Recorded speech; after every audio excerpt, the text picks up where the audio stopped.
और दीगर तमाम जानलेवा हथियारों से जान छुड़ाना है। लेकिन सदर साहब, क्या ये ना इंसाफी नहीं कि अमेरिका और उसके इत्तेहादियों के पास अब भी तमाम जदीद हथियार मौजूद हैं? ये पाबंदियां सिर्फ दूसरे मुल्कों पर ही क्यों लग रही हैं? देखें, ये हम आप लोगों को बचाने के लिए ही तो कर रहे हैं। हमारे पास इन हथियारों का होना इसलिए जरूरी है ताकि बैलेंस ऑफ पावर बना रहे और हम रेडिकल एक्सट्रीमिस्ट लोगों पर प्रेशर बनाए रखें। दुनिया को एक बड़े खतरे से बचाने के लिए ये इकदामात जरूरी हैं। नाजरीन, हम आपको बताते चलें कि इजरायली फोर्सेस ने सीरिया का अब तक 80% इंफ्रास्ट्रक्चर तबाह कर दिया है। हम सिर्फ मिलिट्री टारगेट्स को निशाना बना रहे हैं और उस वक्त तक कार्रवाई जारी रखेंगे जब तक इन खतरनाक ममालिक के पास हथियार खत्म न हो जाएं, जिनसे इसराइल की सलामती को खतरा लाहक है।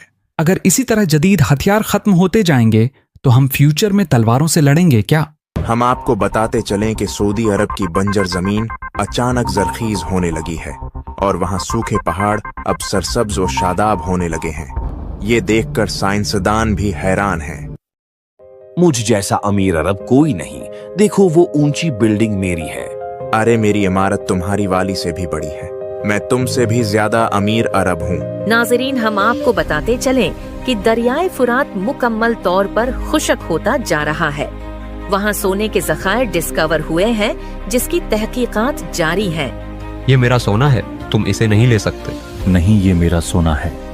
तो भाइयों, ये वही जमाना है जिसके बारे में 1400 साल पहले हमारे नबी ने बताया था। सूद, जिना, फहाशी, सब बुराइयां आम हो चुकी हैं। व्यूअर्स, ताज़ा तरीन खबर ये है कि यमन की बहरी फौज ने जवाबी कार्रवाई करते हुए 3 मुख्तलिफ समंदरों में ज़ेर आब इंटरनेट केबल्स काट दी हैं, जिससे दुनिया भर में इंटरनेट सर्विसेज मुअत्तल हो गई हैं।